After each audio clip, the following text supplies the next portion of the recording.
the Emo Hour. Your weekly power hour of all things emo and adjacent. With your hosts, Katie and Nani.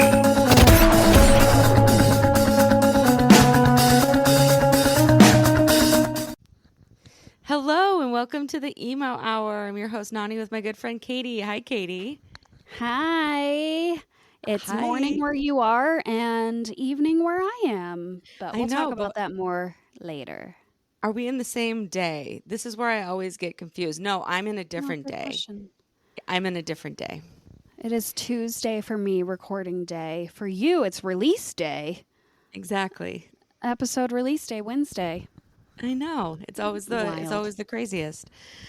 Well, should we just get right into it and ask you what's making you emo this week? It's so good to see your face, by the way. So good to see your face. What's making me emo this week?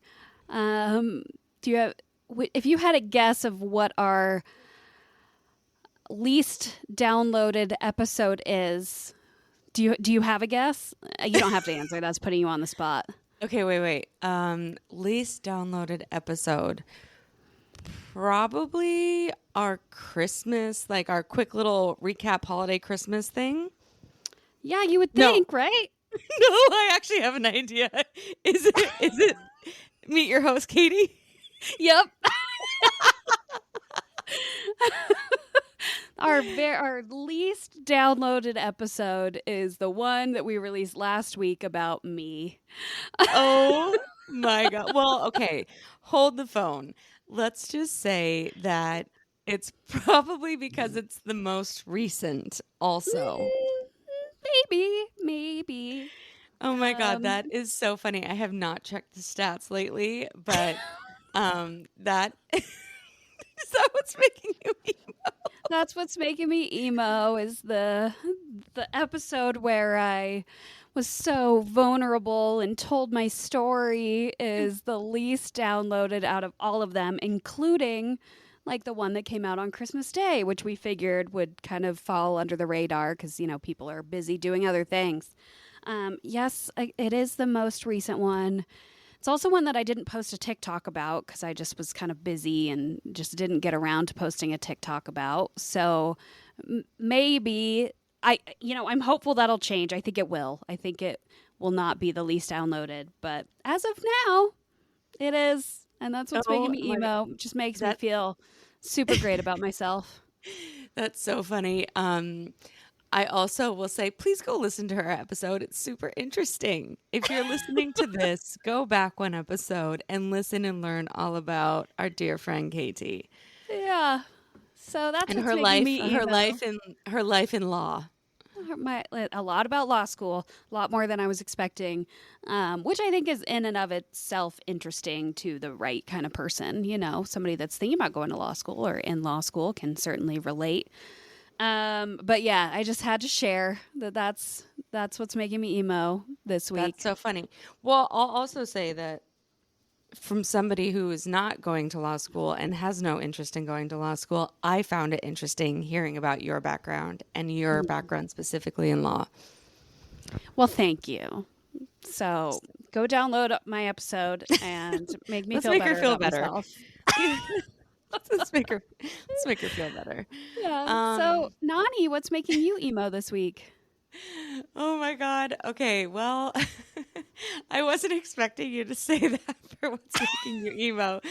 So I'm like, how do we fix this? How do we fix this? You know my personality. I'm like, how do we fix things? Okay. What's making me emo? This is pretty ridiculous, and I can't even believe I'm saying it. Mine's more on the funny end of things, although yours isn't necessarily funny. No, it's funny. I'm fine. But I'm like, it's the toilets in Asia. That's what's making me emo. A hole in the ground? There is no hole. Well, I take it back. There was a place in Golden Gai, which is this little small bar hopping area in Tokyo, where the bars are like 5 seats, 7 seats, maybe 10 or 11 or 12 seats, but they're super, super tiny bars. But there was only one time where where you had to do like a squatting, like old school toilet. No, the toilets here are so far beyond the United States. Every single one is a Toto. Every single one has What's a like Toto? a Toto is like a really nice brand of toilet.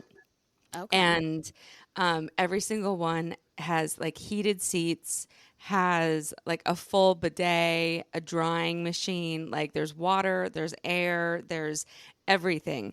And I'm going to miss the Whoa. toilets so much because it is just luxury at its finest. And I realize that it's ridiculous that I'm talking about toilets, but until you have used a Toto toilet. I mean, I guess not all of them are Totos, but majority of them are Toto toilets. And And we're talking your hotel room, restaurants, bars, any kind of public attraction public place that you went. restrooms.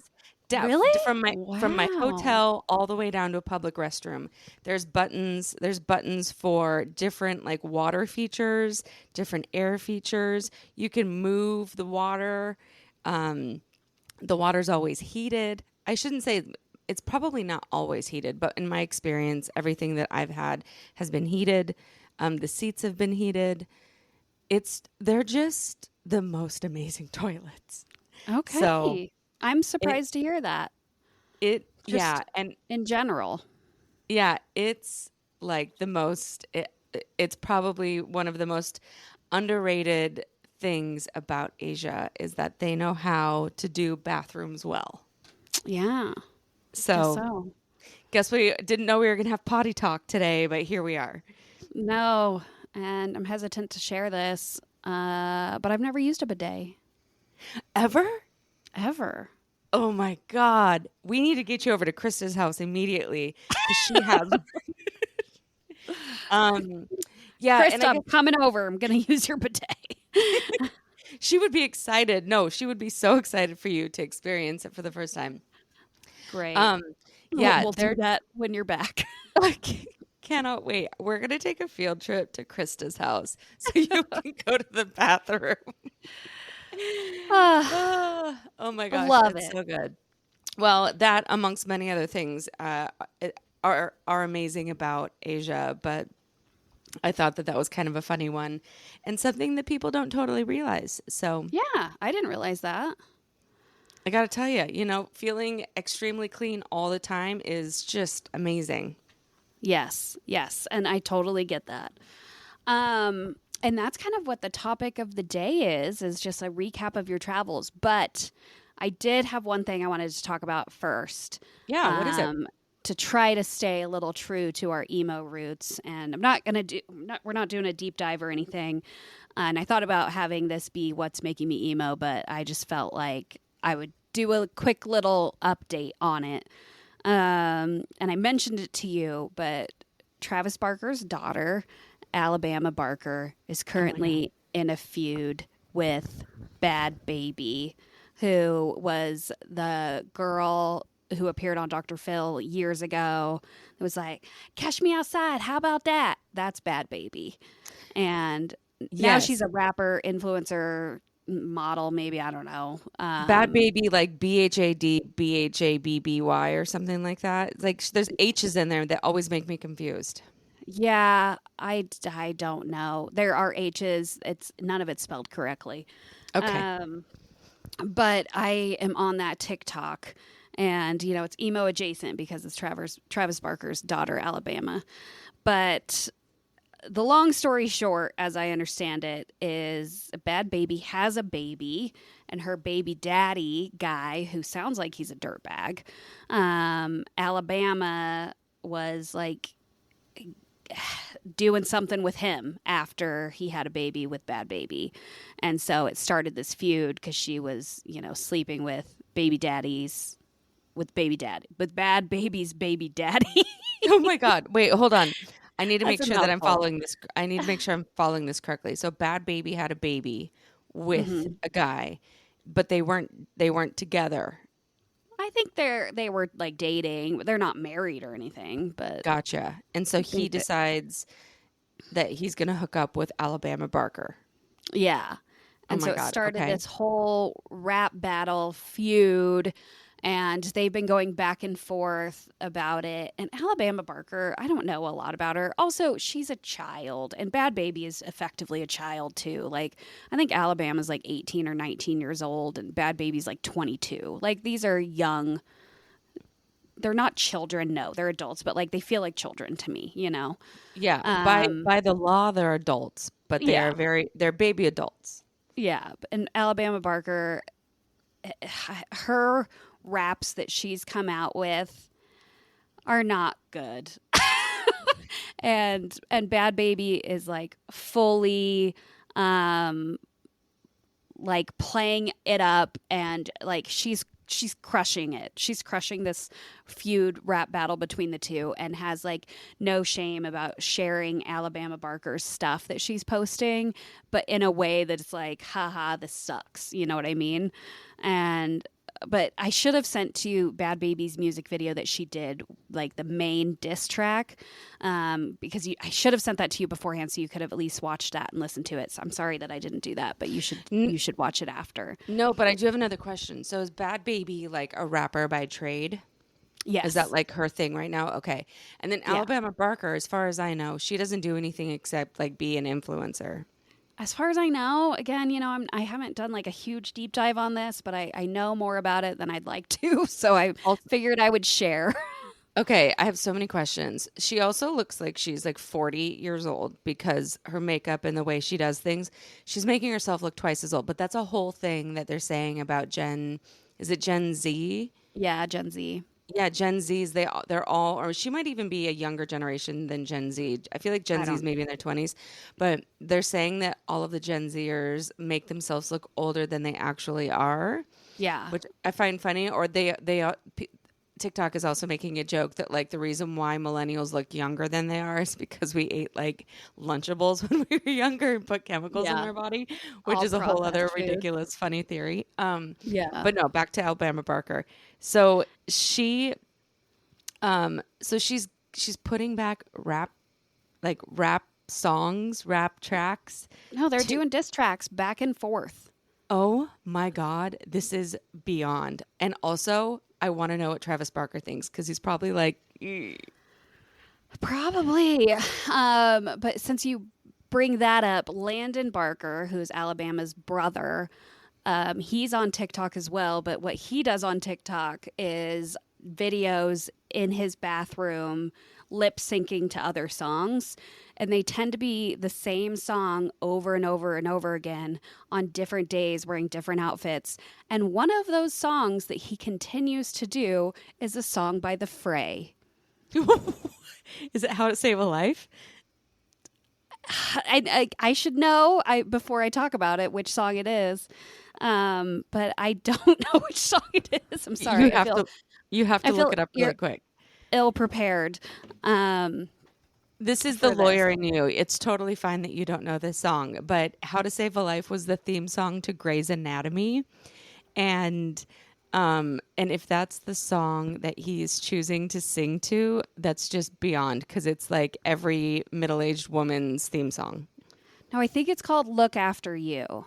Okay, I don't think I know that song. You would know. You know it. You would know. Oh, it. really? Yeah. Because like. Yeah, you would know it. Absolutely. Like, I knew it immediately. And that's why I was like, I don't think it's How to Save a Life. I know that song too.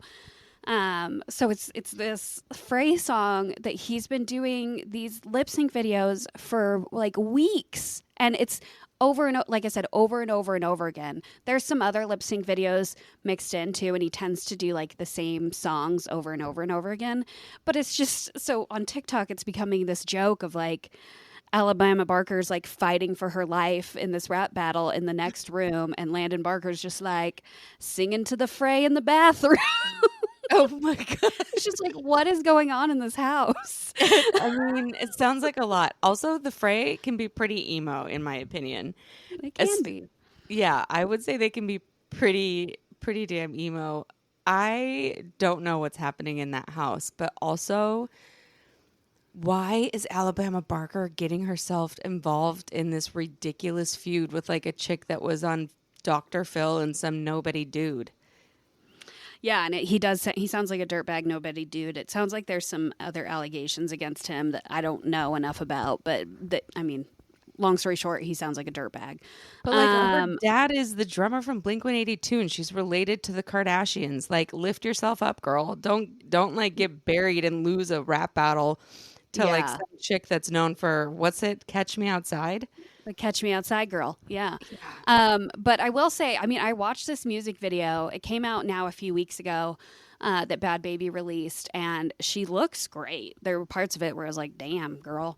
There's some catchy stuff in there, and she says Alabama in her lyrics so many times, but in such a catchy way. It's like stuck in my head, but I don't want to repeat it because I don't know the words and I'm going to get it wrong. But it's like one of those that you hear and it like sticks with you. So that means she did a good job. And also there's a drummer in her music video who looks like Travis Barker.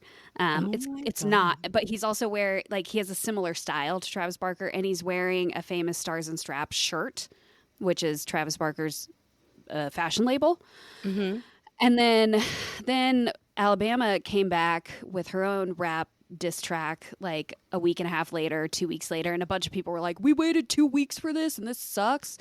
But she apparently made mention of Bad Baby's Baby, like specifically, and that got Bad Baby like real upset. And so Bad Baby came back with another video, and she found a girl who looks just like Alabama Barker to be in that video, and she's like kidnapping Alabama Barker in that video. So my God. It's spiraling. But oh my God. I wonder if this is Bad Baby's way of trying to get into the Kardashian vortex. Like, is this her way of trying to get into it? But I feel like, I don't know. No, I don't think so. She's not concerned. Like she's not making friends here is what I'm saying, I guess. Oh my gosh. Well, I guess any publicity is good publicity, back to the old saying. Like, I mean, Bad Baby is killing it. Like that's the public consensus, is that she is winning and Alabama is losing.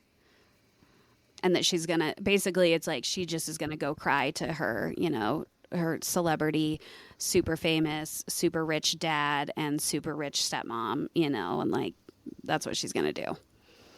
Oh my God. Well, I'm so glad that you know so much about this and their lives, because I had no idea. And I feel so well informed now. Oh, well, I think there's a lot more I could have gotten into, but I didn't. But that's we had to do some emo updates. So that's the emo update. Well, the only other thing that I feel like I have to call out for you is that you were so right about Jessie Lacey and Brand New, because we've been seeing all these shows. We've been seeing all these private shows popping up here and there. One was in Nashville, one was in LA, right? I think. And then Brand New did a public show in Nashville. Mm-hmm. And then they announced some additional shows, and you called it Brand New's back. First. Yeah. I mean, at first, when we first talked about the Nashville Secret Show, I said, I think this is just going to be a one-off. Mm-hmm. But then as things changed and they did their LA show, I was like, I think they're coming back. So yeah, there's only been a few shows announced. I assume they're probably all sold out already and sold out quickly, because there's only 3 of them that have been announced, if I'm remembering correctly. Yeah. But I think there will be more coming. I was just going to say the same thing. I feel like there's going to be more as well. Well, thank you for the recap on Alabama Barker. Yeah. Is that emo? I don't know. It's like I said, Travis Barker's involved, so it's definitely adjacent for sure. Yeah. And if you feel like wasting some time on TikTok, you should. But honestly, you should at least watch the Bad Baby video, where like the initial one where Travis Barker look-alike is playing the drums. I absolutely will. As soon as we're done with this, I'm going to watch it. Yeah. But anyway, the topic of the day, we just figured you've been doing so much traveling lately that we should talk about it. You should kind of recap your adventures for us and everyone to enjoy. Yeah, I And I don't know, it almost feels like there might be too much to put in one episode because I don't want us to sit here forever, or I can just skip through it really quickly. So I started off the trip in Baja, Mexico, Baja. That was And our last recording. You were in Mexico. yep, I was in an area called Cerritos, which is really close to Todos Santos. And or you know what? That's a bad way to explain it. I would say that it's an hour north of Cabo, which is where I would say most people know that point of reference. And it was just like the most magical time. I was able to spend some time alone, which I know I believe that was what was making me emo. And then, um, and then our good friends showed up, Trent and Annabelle, and we had the best time together and ended up meeting their neighbor that they have down there. And he took me to this amazing show, like in the middle of a jungle, which was so awesome. And we just had a lot of beach time and chill time and ocean time, and it was just kind of the best. Like, where we live, the chill starts to set in about this time of year. I would say January probably is when it really starts to set in. And we deeply need some sunshine and warm weather on our bones. And it was just like the perfect fix, because being able to sit on the beach in like 75, 80 degree weather doesn't get much better than that. Totally. So yeah. And they drive literal, like they have this car. What do they call her? They have a name for this car, but I was calling Baja it Baja Blast? Blast, or no, Baja Blaster, because it's Love like it. this old school truck that all of the roads there are like, when I say pothole, think like the biggest pothole you've ever seen, but like smoothed out. So like Yeah. you can the road, everything is dirt. Everything is super bumpy, super hilly. Everywhere you go, there's no directions. You're just kind of guessing based on where the thing is on Google Maps. And the whole thing that I've learned about Baja is that or I should say Cerritos and like Todos Santos area, is it might look like you're getting kidnapped, but at the end of that dirt road is going to be like the most magical oasis that you've ever been to. So like we'll drive, and I'm like, are we about to get killed? And then we land in this like beautifully lit up, super trendy, vibey place, and it's just like the most amazing. So you have to know where you're going, but we had the best time there. And I Good. totally could have stayed longer, but I had to get out of there because I had a very important deadline, and that was Vegas. And I had to see the last show from Anyma at the Sphere. So Anyma is a electronic DJ, and And visual artist, right? so he hired a visual artist to do, Okay. like he has a creative director that he brings on to do all the visuals. And so I'm sure people have seen this if you haven't seen this, please go on TikTok or YouTube or whatever and just type in Anyma. It's Anyma, and just like Anyma the Sphere. And I got a really exciting show because John Summit opened up for him, which shout out to our friend Drew. He's the one that was like, did you see that John Summit is opening up for Anyma on the last show? Because originally we had tickets for the second to last show, and then I changed them. And it was so worth it because it was like a 2-for-1. Because if you remember, the last time I saw John Summit was in Paris on a rooftop with Krista, and it was just the most unexpected thing. So to go from Paris on a rooftop to Vegas at the Sphere for John Summit was just wild. I sound so privileged right now, and I realize how privileged I am to have had these experiences. But the Sphere is unbelievable. You're going soon. I am going soon. Yeah, in less than a month. I'm going to go With see your the Eagles. Yeah, with your dad. You're going to lose your mind. It is. Yeah. I don't know what the visuals are going to be like for the Eagles in comparison, but like there were points in which like you get dizzy because the angle in which, so we purposely sat in the 300 section. Which I hear is like the best place to sit. Yeah, I would say like 200 or 300 section is probably the best to get the experience of the Sphere. Okay.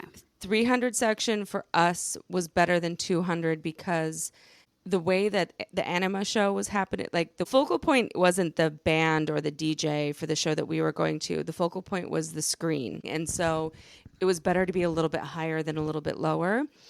Oh my God, it was amazing. And then I would say nobody knows what the Eagles is going to look like. So I don't know if No, 200. the Eagles residency has been going on for a while. Oh, it has? Oh, are Yeah. these extended dates? Yeah. Oh, I didn't realize that. Okay. Yeah, I So- know. Like one of my friends here went to it.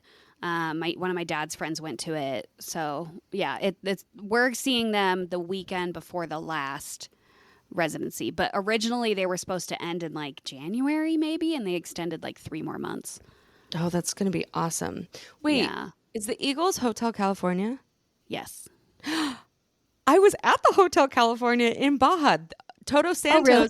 Toto Santos is where. Yeah. Sorry, Toto Santos is where the Hotel California is. Oh yeah. Yeah, that makes sense. All Oh right.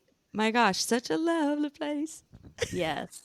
No, I'm I'm- excited. We've seen the Eagles before in Boise like years ago, and they sounded so good. They put on such a great show, and the Sphere's just going to make it even cooler.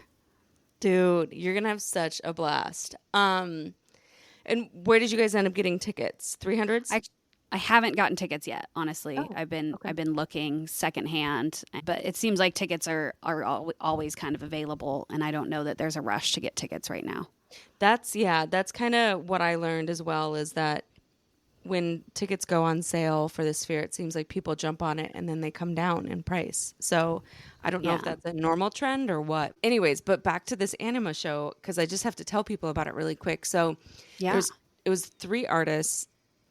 And if we want to talk about emo DJs, it doesn't get much more emo. This dude dresses goth. He's like the most goth DJ of all time. It's very, well, that's not totally the truth, but he's a very gothy DJ. He dresses up in all black. All of the merch was like all black with gothic font. It was just making me laugh because Yeah. it's very dark and moody. And his music isn't necessarily dark and moody, but it's on the darker end of electronic music. It's darker end of mainstream EDM music. Anyways, he put on such a crazy show because, like you were saying, he has this creative director that came in and did all these visuals. And I'm sure it was a huge team that did these visuals, but so there's these 3 tall pillars. He's in the center, and then on the 2 pillars to the left and right of him were these like robotic arms playing classical instruments. So one was a cello and one was a violin, I believe.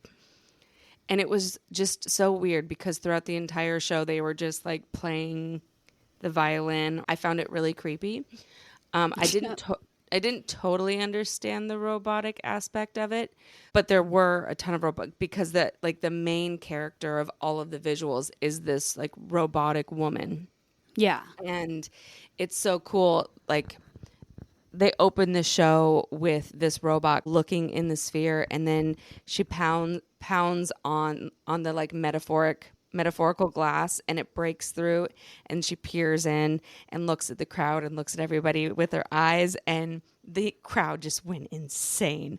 Like I think people you posted a video of that. Oh my God. And then there's another one where she's descending. She like takes a backflip into this pit of nothingness, and like the way that the camera angle looks at her and then kind of flips around, it makes you feel like you're on a roller coaster, even though you're standing there. And again, the pitch of these seats, like it's stadium seating on the different levels, but it's steep stadium seating.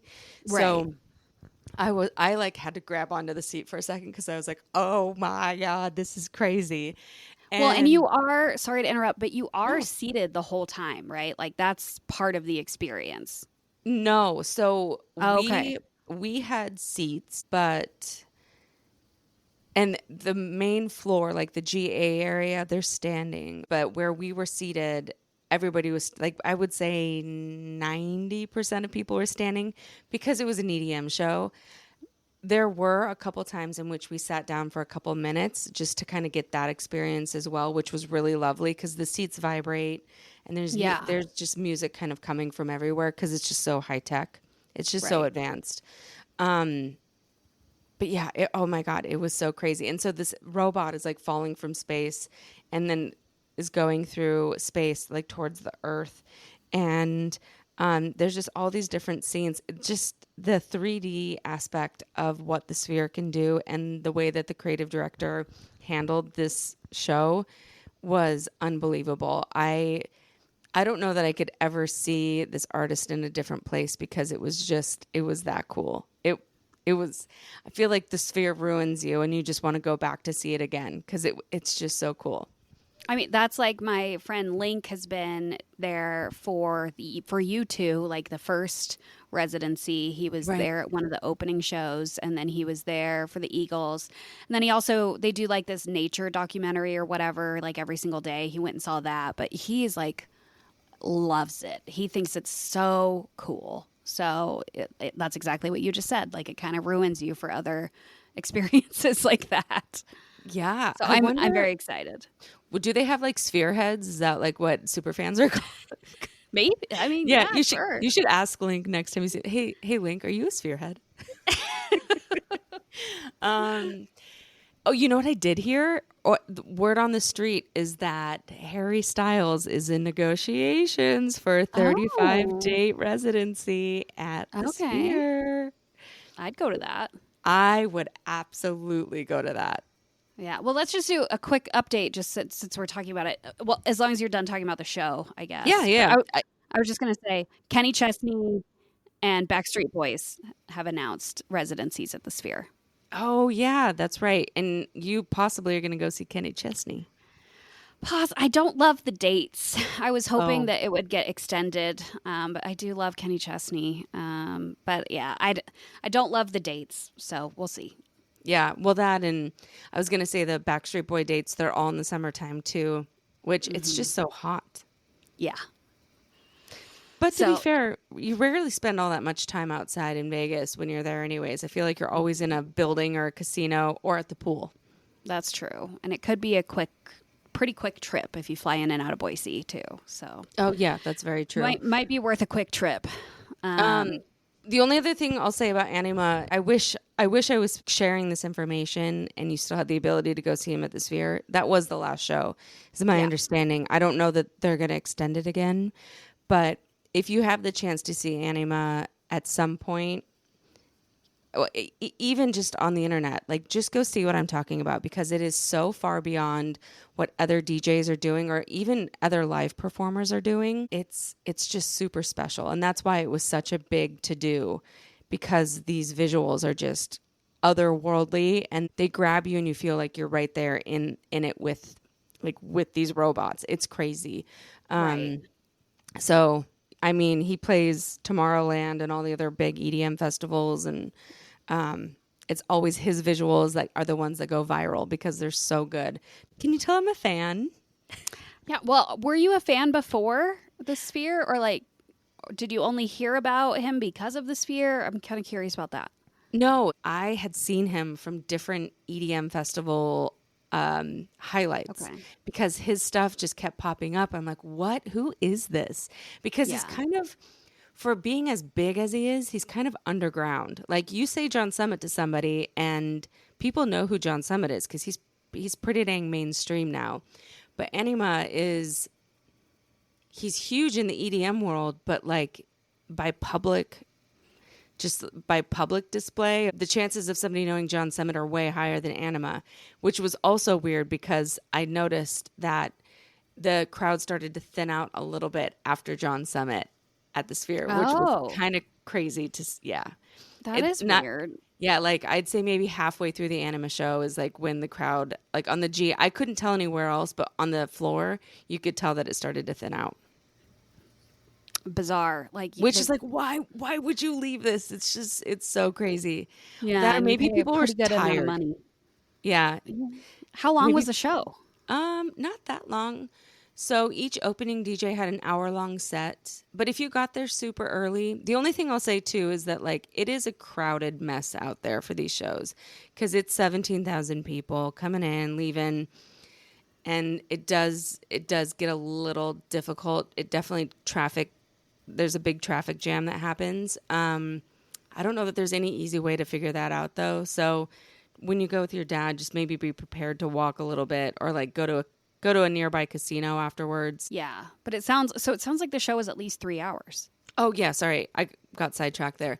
Yeah, so probably 4. Yeah, that is a long show. Yeah, it's probably 2 hours of the openers, and then he's on for about 2 hours. So yeah, 4-hour show. Which standing, and if you've been standing all day, and don't wear heels in Vegas, PSA, just because I learned that lesson once when I was younger. It's the worst idea. Tennies all the way. But 10 out of 10 for the Sphere, and 10 out of 10 for the show. And I can't wait for you to experience, and I can't wait to hear how you and your dad experience it with a very different musical artist. Very different, yeah. And I think, I mean, they're all very old too, right? So energy level, I think, will be low. But but I think it'll be great. And that's what's awesome is you guys can sit down, right? Like that's what's so cool. Yeah, and that's why I asked you that question, because I feel like I heard from somebody else that like you sit down the entire show, and maybe it was Link. Maybe that's what he told me after the Eagles, but maybe it just depends on the show. But like sitting is part of the experience because they do have things with the seat. Was my understanding. Yeah, no, those seats like definitely have movement in them, like vibrations at the least. But yeah, and then from the Sphere, I flew to Tokyo, and it was pretty intense trip because let's see here, the Sphere was over. I got home to the hotel at like maybe 1:30 ish, I think, and then I was on a plane departing by 6:10 in the morning. So you can imagine how good I felt that day. Travis, my husband, has a rule about flying out of Vegas, and he would have never booked a 6 a.m. flight out of Vegas. The only reason I did, so I talked to Krista about this one too. I said, okay, I need you to talk some sense into me and tell me if this is crazy or if this is actually an okay idea. But I was like, it's either this or it's 10 p.m. And because those were my options. And she's like, you know what? You're just going to be sitting on a plane anyways, and hopefully it'll help you fall asleep. And she was right. Like, I will say that jet lag really didn't hit me at all, which is kind of amazing. Who knows how it's going to hit me on the way back, but right. But yeah, it wasn't really a thing. No, and that makes sense. You were flying international, huge time change. So yeah, I like in your situation, it does make some sense. Like, I get it. If I was flying, that's rough regardless. Yeah, if I was flying like 2 hours back home to like Boise or something, oh, no way. Yeah. No freaking way. That would be so awful. Oh, by the way, I just got 4 free nights at the hotel that I was staying at. Just saying. Oh, Backstreet Boys? I know, right? And then, so Tokyo. Yeah, Tokyo. So I had been to Tokyo on like a layover. So I can't say, like, I can say that I've been to Tokyo, but I can't really say that I've been to Tokyo before. And the same really goes for Seoul as well, which is in Korea, and South Korea, obviously. And so those are kind of the 2 places that were on the list. But I have to tell you, I fell in love with Tokyo. I think that it is one of the most special places that I have been to in a really long time. I was completely taken back. I know that people love it and they speak highly of it all the time, but it is such a clean city. I would imagine the entire country is just as clean because the culture and I would say the culture, the people, just generally the respect that is given to other human beings when you're there is unmatched. I've never I've never experienced anything quite like it in all of my travels. People are just so kind to one another. I mean, down to I had like kind of ripped jeans on, like the bottom of my jeans are. I didn't even see rips on anybody's clothing, and I was like, maybe I shouldn't be wearing these jeans right now. And everybody's shoes are super clean, and the area that I was staying in was a like a higher end area that I chose because it was more centrally located called Ginza. And Mm-hmm. I did not see a piece of trash. There was Wild. construction happening and they put down tarps underneath the construction so that they could clean up properly. It's Wow. it's unbelievable. Like just everything was done to such a T. And I know that not every neighborhood is like this, like Shinjuku or there's other places that are more, we'll call it touristy, more like a Times Square version of Tokyo. And those are definitely like a little bit dirtier, but they are not even close to anything else that I've ever experienced. And I That's think so wild for such a huge city, too. yeah, the subways are clean. Like the subways are pretty easy to use too. Maybe because of my time living in New York, I have a like a decent okay job of figuring it out because they're pretty. It's a pretty complicated subway system because there's so many entrances and exits. So I got turned around a few times, but generally I did an okay job of navigating that. But they're so easy to use, and the food. Oh my God, the food is insane. Like there's this saying that Japanese, and I hope I'm getting this right, but in Japan, the idea of like finding happiness is to do something and pretty much do it to like the best of your ability, to really hone Mm-hmm. in on your craft. And so you might go to like this tiny little restaurant and you're going to eat some of the best ramen or the best sushi or the best whatever. And so it's finding pleasure in doing the best version of what you're doing.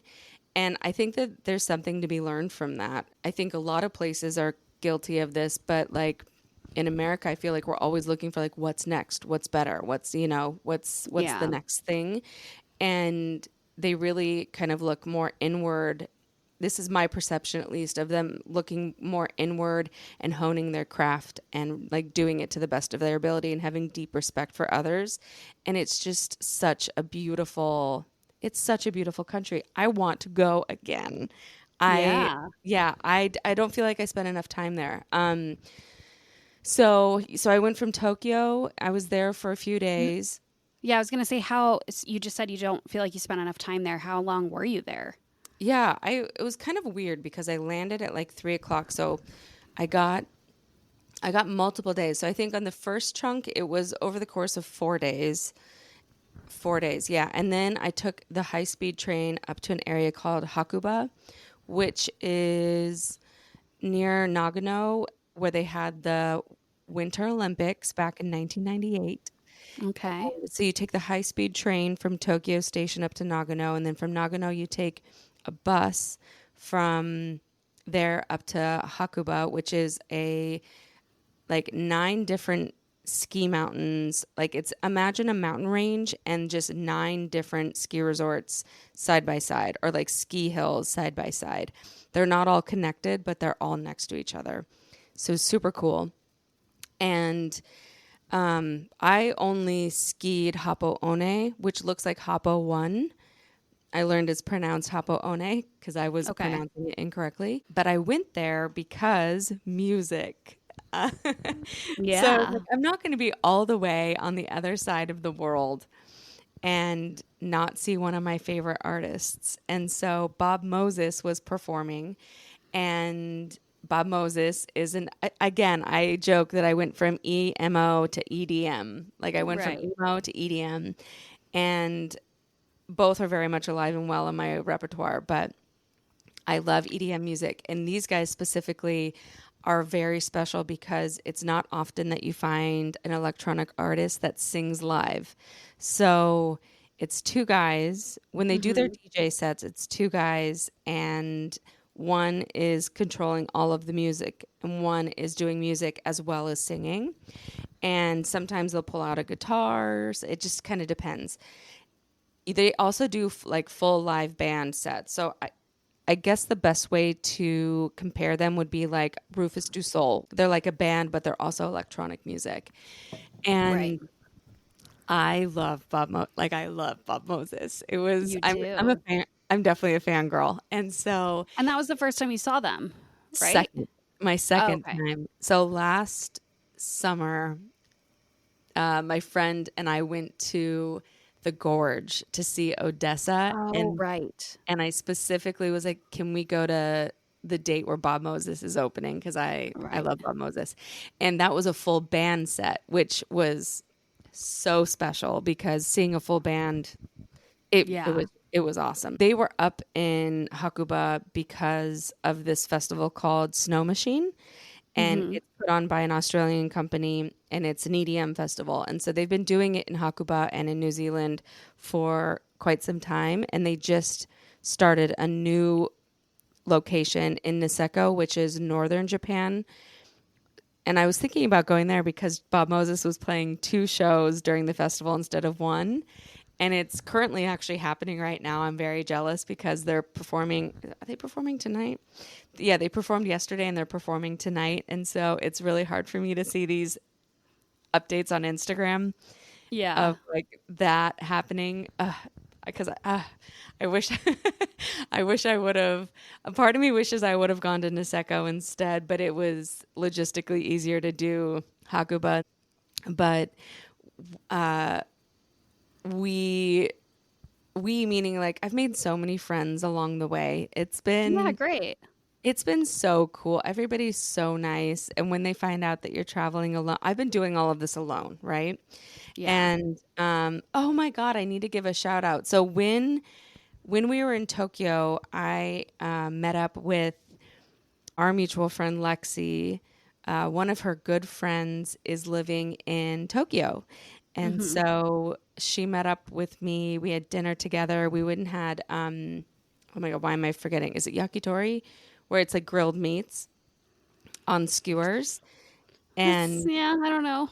I think that's right. I feel bad that I'm forgetting the name of that, but we went and had dinner together, and then we went out in an area called Golden Guy together, which, like I was saying, it's this area where hundreds and hundreds of bars in this neighborhood, and these super tiny bars, and you just go in, you sit down, you have a beer, you hang out, you talk to the bartender, and depending on English level. Anyways, this group of girls came in, and we were sitting in this bar, and you like the idea is you just kind of pop around to see which one like pulls you in, like which one looks fun to pop into right now. So my friend and I are sitting there having a drink, just shooting the shit, and these girls come in, and I can tell they're all Australian, and so we start talking to them and whatnot. They're super awesome. Really loved meeting them, and so big shout out to them because they're following us on Spotify now, and Ooh. ooh, and so we're hanging out with them, and I told them that about my travels, and they're like, "We're going to Snow Machine." So they weren't going to Hakuba; they're in Niseko. So they're currently Okay. in Niseko, and I was like, "You have to go see Bob Moses," because I'm such a freak about people loving Bob Moses. So I hope they're having the best time up there. I bet they are. And then, I met another person from Idaho traveling on the train. Which, what are the chances that you meet somebody from Idaho in Right. your travels? And then, yeah, Where in just Idaho? North Idaho. Okay. He's from Coeur d'Alene, and Okay. so, uh, yeah, there's been it's pretty interesting because Snow Machine, meeting the Australian girls and like meeting Australians in general in the Tokyo area totally makes sense. Once I got up to Hakuba, I was like, okay, it's just going to be a bunch of Aussies because it's a huge Australian fest. They come up here for a ski vacation, for electronic music, whatever. And I was surprised there's quite a few people from the States. And you can tell a Hmm. difference pretty quickly, which is interesting that like you're just cognitively, you can pick it up so quickly. But I would ask people, I'm like, oh, are you from the States? And they're like, yeah. So there's like New York and California and Washington, Michigan, I mean, it's probably like a couple handful of people that I met, but everybody's was so nice. But let me tell you something: the Aussies know how to party. Yes, they They sure party, do. they party so hard. And the best thing about the Aussies partying hard, maybe not the best thing for the artists, but the day that I went to the festival, where because you can buy a full pass or a day pass, Yeah. and so actually I should go chronologically really quick just to kind of share the experience because it was so cool, and then we can be done about talking about my travels. But I'm excited to share this with you. So Okay. the way that this festival does it is they have opera areas Okay. throughout the mountains. And so there's one kind of main opera area. Opera skiing essentially is the idea of drinking after you've gone skiing. And so they call it opera, but it's like opera ski, meaning like after skiing we drink and party. It's a very like European thing to do, but it's a every ski mountain thing to do. We're Yeah, very familiar with it. we And, are. Well, and opera literally means after. yeah, But yeah, like what it's turned into is like sit at the lodge and have a drink or sit yeah. outside and have a drink. Exactly. And so these opera parties were so fun because they were held at elevation. So they had this DJ set on this deck that overlooked the entire valley. So you were 2/3 up the mountain and enjoying some of the best DJs in the world, and it was so intimate. It was super. It just did not feel big at all, especially because people were spread across multiple mountains skiing. So I started my day like I got up to Hakuba. I immediately took the gondola up. I didn't ski that day. Went to the opera party that afternoon, and then that evening I went to Bob Moses. But what I learned is that all the Aussies partied way too hard the night before. And so I was like, Yeah. oh my gosh, maybe there's a chance that it's not going to be like a super crowded festival tonight. So I get to the festival and my hunch was correct. They partied way too Wow. hard. And they said that the attendance that day was probably around half. Whoa. Yeah. Was it the last day? No, it was the second to last day. Oh, wow. I know, which sucks for the artists because they're probably expecting huge crowds, but it Yeah. wasn't. And this is a pretty intimate festival no matter what, no matter what. Like it it felt, I mean, obviously I didn't experience it in like its fullness, but I will say that generally it's a really fun festival to go to because it's slightly remote. It takes money and time to get there. Like it's Right. not like you're not going to Coachella. It's not like you're in with like hundreds of thousands of people. And so for Bob Moses, well, Subtract played right before Bob Moses, and it was such a vibe. And then Bob Moses came on, and I literally just kind of shimmied my way up to the very front, like Yeah. Very I was front row. very front row, and smack dab in the center, and just had the time of my life for an hour. And the set was so good. I wish it was way longer. I would have loved to have seen them again. Back to my point of wishing I was in Niseko right now watching them. And I cannot wait to see them again. And during the performance, this brings me back to like younger days. I'm such a fangirl. I'm so embarrassed, but I was just rocking out. I had these like heart-shaped glasses Yep. on that had rhinestones. They were pink with rhinestones that I'd found in Tokyo. And I was like, you know what? I feel like I probably am going to want to wear this because it was cold. Like, mind you, I was wearing ski pants, a beanie, gloves, like everything. But I looked so ridiculous because it's all mishmash clothing. The only time I needed ski clothing was for Hakuba, Right. and I'm not. Yeah. I'm in a carry on only. Like Right. I Yeah. don't need, you know. And so Carry on only is impressive. Good yeah. work. Yeah. Well, and I was planning on skiing the next day, and so I was like, well, I have a light puffer jacket that hopefully it'll be warm enough. It was slightly cold, so I had been wearing my light puffer jacket under a jean jacket. I just Love looked it. like I look like the most ridiculous human, but it worked. And so I'm just standing there, smack dab in the middle, up on the gate, and nobody's pushing. That's another thing too. There's no Wow. crowding. There's just space to dance, and everybody's giving each other space to dance. awesome.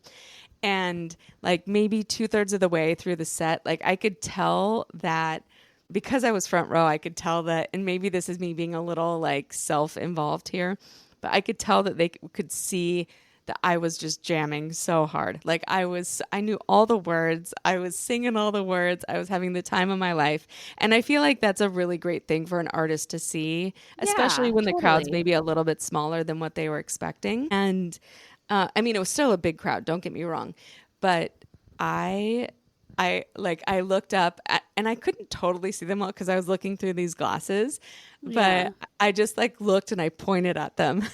Nice. I was like, you. And he pointed back to me and he's like, you.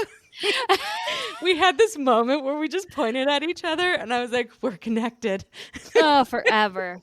forever. Connected forever. Oh my God. And I'm such a fangirl. I don't even know what to say. Like, I feel like I need to work with them because I feel like I could make such a big impact for their career is where I'm at right now. Because Oh, you I know my love background's that. in music, but yeah, it's all I have to say is it's so awesome to be in love with music again. Like part of me taking a break from the music industry was to fall back in love with it, and I am so back in Yeah. love with music, and it's such a gift. Great. So, That's and then I'll just say amazing. I quickly, the next day I went skiing. It was super fun, although they had gotten some rain. And so the mountain got skied off really fast, like that top layer, and then it got icy. So I only skied for a couple hours. And then I went and did the opera again after and saw Hot Chip and some other amazing performers. And then went and did this. They have these things called onsens, and and I did two operas that day. I did the mountain opera and then I did the bass opera afterwards. And the bass opera was this local DJ Sham Sham. It's CHAM from Tokyo, Okay. and he was like the most vibey, chill DJ. It was totally unexpected and had so much fun at this one. And and then afterwards, I also learned my favorite drink of all time is now this thing called Chuhai. It's CHUI or CHUHAI, Chuhai. And they're canned drinks. And Right. if they were in the States, they would outsell every canned drink that is on the market. Okay. Like, I have never had a canned drink that's this good. It comes in lemon, grapefruit, pineapple. Is it like a seltzer though? Like a malt liquor seltzer, like a White Claw or something? I think the base of it might be, what is it? Sake. It might be a sake base. I'm Okay. not sure, That but makes sense. it is unbelievable. Like I am so mad that I didn't get a case of it and bring it with me because I was thinking it might be in Korea. Can't find it anywhere. And I highly doubt Oh. you can find it in the States, but I'm going to search Yeah. for it when I can. I've learned some Okay. lessons, and that is buy a bunch of stuff when leaving Japan because it that or like do your trip slightly differently because there were so many things that I would have loved to have brought back with me from Japan. Yeah. Because I think you can probably bring like a 6-pack, but like you can bring That's like a big commitment though, like just a to like bottle. travel with that much. Yeah. Yeah, just enjoy it while you're there, I suppose, which I did. And You could I partied a probably little too hard. That opera, I partied a little too hard because I did back-to-back opera and they had a Vouv party, so I had a glass of bubbles. And yeah. but then after that I went to the hotel I was staying at had an onsen, and it's these like hot springs.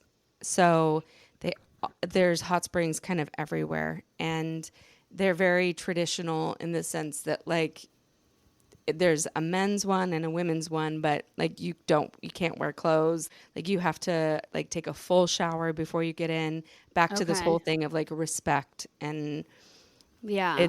it was just amazing. My experience in Hakuba was awesome. And then I went back to Tokyo and I had a day in Tokyo, and then I got to see the cherry blossoms. Oh yeah. They are blooming earlier than planned because it's been slightly warmer, and Christmas came early for me because I got to see cherry blossoms in Tokyo, which was Mm. pretty incredible. Yeah. So that was me just walking around on the day that I had there before I had to hop on my flight. So I guess I technically got like 5 days in Tokyo, which wasn't enough. And then I think we'll leave it at that. We'll leave it at the fact that I love Bob Moses. Yay! I mean, and we'll just say you're in Korea now, but I'm in Korea. we can follow up on that later. But what an amazing like adventure you've been on, like, and with a carry-on. I'm so impressed I know. Well, to go from literally like the beaches of Mexico to a snowy mountain town in Japan with a carry-on. it's so I was gonna say, to be fair, I was so lucky because our friend Shelly met me in Vegas, and she drove down because she had plans to pick up like a bunch of stuff at IKEA and whatnot. And problems of living in a small town, this probably doesn't relate to other people. It's like we don't have like IKEAs and whatnot. So she drove down, and I had packed a bag that had like cold weather climate clothing. And so I did a huge swap out. And so I was able to swap from warm to cold, which changed everything for my trip. And I am indebted to Shelly. So thank you, Shelly, because that made for a carry-on only experience. That's true. That's true. But yeah, such a great adventure though. Like that, like so much live music and live entertainment too, which is great. And you know, we're music lovers on this podcast. So True. And we're about to get a whole lot more emo. I'm going to be going from EDM back to EMO on this trip because I've got some emo at the end of the trip, which I cannot wait for. Yes, that's coming up soon. Yes. And, you know, my hope is that we can have them on the podcast, and also have one of my friends who works at, we always have these intentions of having guests on the show, and we just we just love talking to each other so much. There. Yeah, we will get there. We had one guest, and it's just, I mean, I've been super busy. You've been traveling a lot, so it's just been hard to try to coordinate, but we'll get there. Yeah. But my hope is that we'll have the band, and we'll also have soon to be a new friend of yours, a guy named Josh, on the podcast. But yeah, that's what I'm going to be seeing the Receiving End of Sirens, their reunion shows in Boston. And also, one of my best friends from college, Finny, who I'm staying with when I'm there, she's a music industry gal as well, but one of her favorite bands is the Mezingers, I think is how you pronounce Mezinger, Mezingers, the Mezingers. I've heard of them. So I totally forgot that it's going to be St. Patrick's Day, and I'm going to be in Boston. Yeah. And this is where I went to college, right? And so Dropkick Murphys are going to be there. So we're actually doing back-to-back shows. We're going from the Dropkick Murphys show over to the Receiving End of Sirens warm-up show, and then we're going to see Receiving End of Sirens again the next night. So the idea of me being tired from the Sphere to Tokyo, it's just going to happen again. Yeah, amazing. So that's so great though. And you've done St. Patty's Day in Boston, I'm sure, because you went to college there. But like that, Dropkick Murphys quintessential St. Patty's Day, which brings it back all the way to Sun Valley because their manager lives in Sun Valley. Oh, really? Wow. Yeah, and he dates Paula from the Apothecary. Weird. Okay, yeah, small world, man. Back world. To us living in like the strangest town. Yes. Our weird, amazing and beautiful little town in the middle of Idaho, we've got the most interesting people, including Blink-182. Including them. We'll get them on the podcast someday. Yeah, we better. Hopefully. Well, that was a lot of me talking, so thanks for letting me share my travels so far. Hopefully it was interesting. You probably mostly just... The biggest takeaway from this is that I love Bob Moses a lot, and I can't wait to see them again. They are performing in Vegas on May 4th. Well, we'll see. I don't know if Kenny Chesney or Backstreet Boys is going to be there then, but could double it up. Dude, back to back. Yeah. No, it's such a cool thing to hear about all these adventures from you firsthand. And honestly, for you, I think it's a cool thing to have recorded so you can like go back and listen to it too in the future. But I'm so glad that you're doing so many cool things and enjoying your travels. That's so great. That is actually so true. This is like a verbal, kind of like a verbal diary almost. I had the intention of writing a diary when I set off on this, and I didn't We're do doing it. it right now. Yeah, I that you're so right. That's awesome. I'll have this forever to refer to. Refer to the fact Yeah. that I'm obsessed with Bob Moses. And you were first row for that. You had a connection with Bob Moses. I mean, you can imagine me with like heart glasses just being like, you. Oh, totally, totally can. And when it was I guess reciprocated, I was just euphoric. yeah, totally. But to kind of follow up on that, like, is that festival and Bob Moses like part of why you chose Tokyo? Or did you find, was that like a lucky coincidence? No, it was not a lucky coincidence. So I knew that I wanted to do some travel. Originally, I was thinking it was going to be Latin America, but just being a solo traveler, I was like, I would like to go to like, I don't know, like just a very, very safe country, like very safe. And you can like leave your luggage on the street in Tokyo and nobody's going to bother it. Like that's the, at least that's my experience, right? Like, I am not an expert. Don't listen to, I mean, this isn't trading. We're not talking about like trading stocks here, but like, I'm not an expert. Be safe when you're traveling. And generally, I'm a very safe traveler. But I just was like, you know what? I haven't spent time here. And Bob Moses is a reason to head this direction. And then the other part of it is I wanted to get some skincare stuff done in Korea. And so originally I was like, you know what? Let's go to Tokyo. And I was like, no, let's go to Korea. And then I went back and forth in my head. And then strangely, Krista's son spent time in Tokyo and in Hakuba. And so Okay. he really hooked it up with kind of giving me the recommendations on where to go for my ski gear and like my rentals. Yeah. And like telling me the mountains that he's like, just go to Happo One, like that's going to be great to ski. And it just felt like the right fit. So I guess to answer your question is maybe both, but really I think Bob Moses was kind of like a calling factor for me because I knew I wanted to go to Korea for skincare. And at one point I'd canceled all my Japan plans. I'm like, I'm just going to go because I didn't want to like try to see too many countries too quickly, which I mean, obviously I've done, but but I was like, okay, let's think about this logistically. Like if we were to figure out like the easiest way to go about it, that's why I was like, I can't go to Niseko. There's no way. It's too hard to go from, in my brain at least, it was too hard to go from Korea to Niseko. Like the opposite direction just didn't really work. So yeah, that's how I landed on all of it. At one point I just was like, Korea only, and I was like, no, I can't do that. I just got to do all of it. So Yeah. I said yes. Great. You know? You got to say yes. And I have to say, we would love it. Like I was talking to our friend LB, like Yeah. LB, you, me, whoever, like it is such a fun festival. It's so fun. Reminiscent of home. Honestly, it really felt like being at home, but in Japan. Yeah. So, yeah, I can't speak highly enough about my experience in Japan, and I want everybody to experience it. But Great. Love that. Well, good. I'm glad that you are loving it and you're still in the middle of your travels. So next week we can do a little update on where you're at and maybe the rest of your trip. But for now, I think we should get into emo lyric of the day.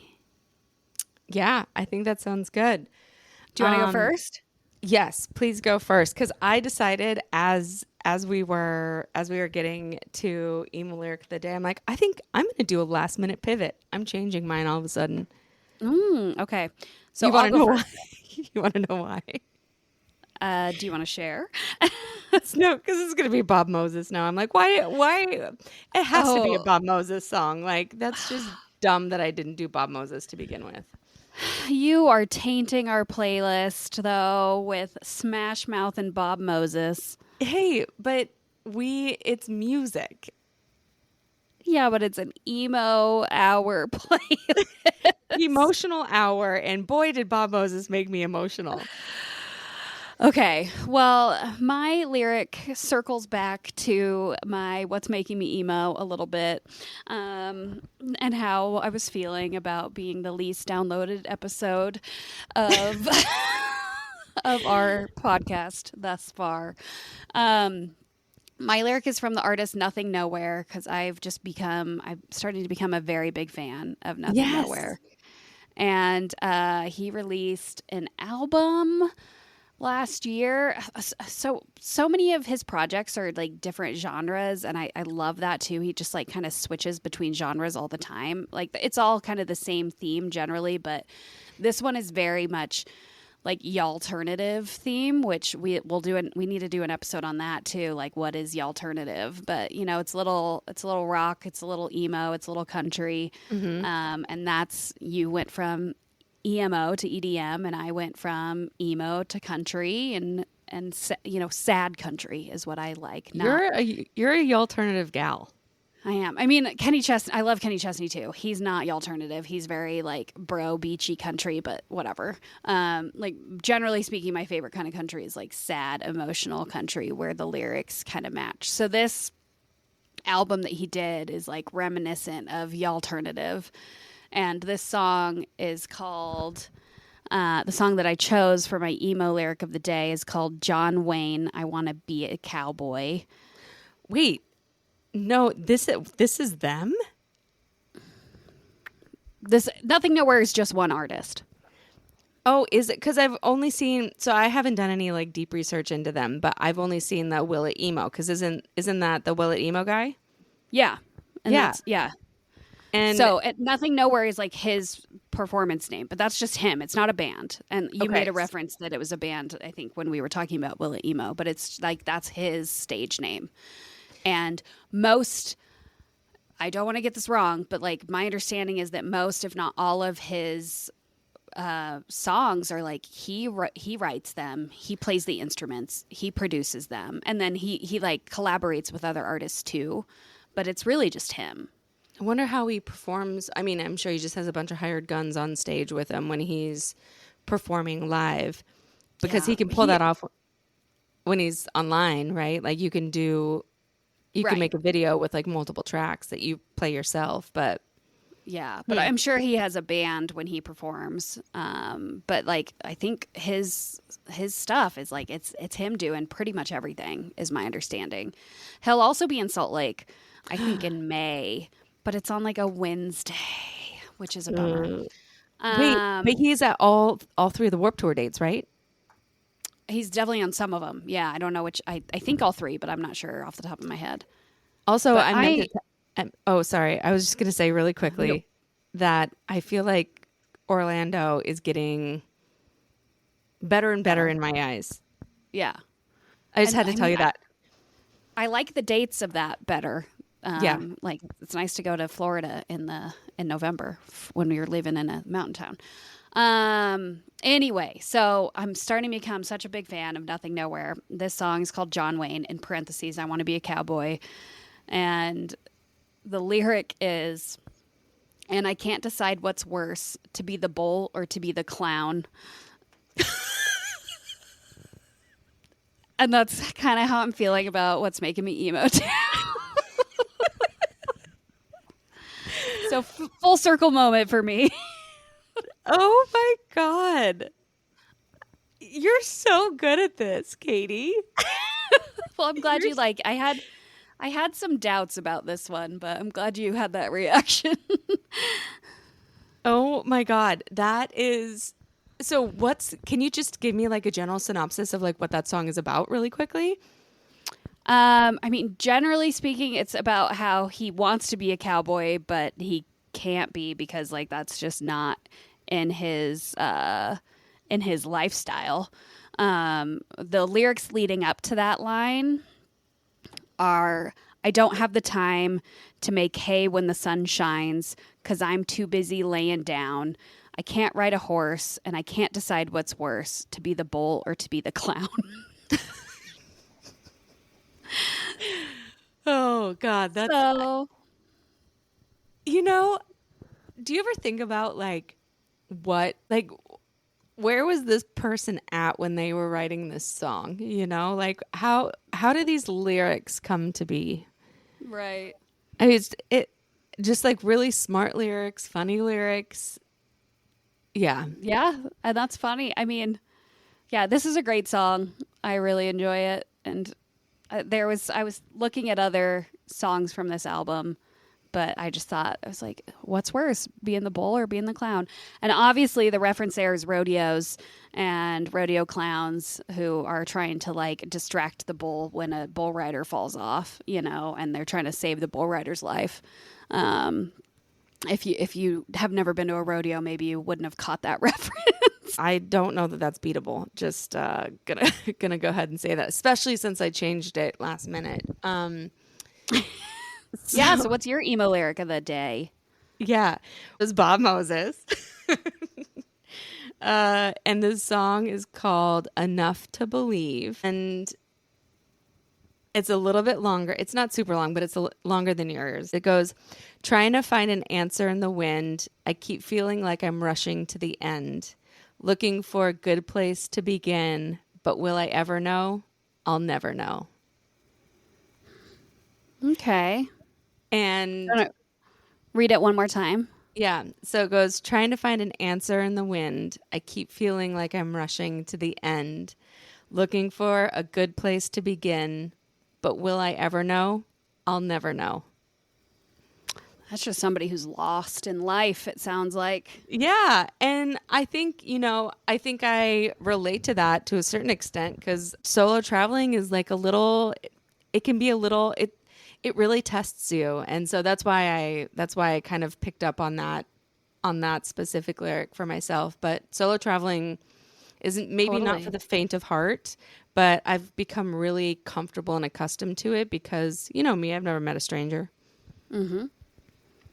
That's So, true. Well, good. Katie, there's no denying you absolutely won this week. Is that just because you're feeling bad for me? Because I made you feel bad for me?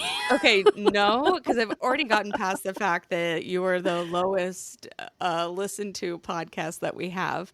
Although, don't you forget, we are the fourth largest music commentary podcast in Poland. So That's we are true. big in Poland. Huge in Poland. Huge in Thank Poland. you. Thank you to our Polish listeners. Thank you, Poland. Thank you, Poland. See you next time. Good night, Poland. I guess we've got to go to Poland and do a live show. Yeah, what's the capital of Poland? I don't know. I'm My old Googling neighbor it right used my neighbor was from Poland. She moved away though, now. Really? but she could be our connection if we need Warsaw. I should have one. We known could go that. stay with her family. We can go to Warsaw, Poland, and just, I don't know that we're going to be able to walk the streets. I think we're going to people are going to be asking us for autographs and pictures. I know, so recognizable in Poland. Who would have ever thought? That is so funny. Maybe Bob Moses is playing in Poland. Maybe I should. Maybe if you're listening in Poland, please comment on our Instagram at the Emo Hour and let us know, or our TikTok at the Emo Hour. Let us know you're listening. Let us know if we should come to Poland. Yeah, big in Poland, man. Huge. Huge. Anyway, this is a long episode. I feel like we should move on. I know. All right. But you have to crown a win. Well, I guess you did. You said I won the emo lyric of the day, right? Undeniably, yes. Are you So, kidding me? thank That lyric you. was epic. Well, I don't feel like it was epic, but and I hope you're not Yes. just trying to give me a little ego boost. No, I don't do that. You know that. I do not do that. And so, no, well-deserved winner of Emo Lyric of the Day is you, KT. Oh, thanks. People are going to Thanks start to thinking your nothing- name is actually KT, by the way. It's Katie, but I call her KT. That's true. But thanks to Nothing Nowhere, and I don't know, maybe I think it's on a Wednesday in May that he's in Salt Lake, which is a bummer, but maybe there's like a quick flight that I could take and go see it because I am becoming a pretty big fan. I would like to go see him. But we'll Sign me see. up. I'd go with you. You know that. Yeah, I mean, we could drive too. We've done that. We've done that. All right. Well, thank you for listening, everybody. I hope you enjoyed the discussion today. It was kind of all over the place. Watch that Bad Baby music video. Can't believe I'm saying that, but you should. I mean, it's interesting. Watch Bad Baby. Watch Anyma. Watch like some of the visuals from Anyma. That's wild too, from the Sphere. Yes, definitely. And please like, subscribe, follow us on Instagram and TikTok at the Emo Hour. And we'll see you next week. See you next week. Bye.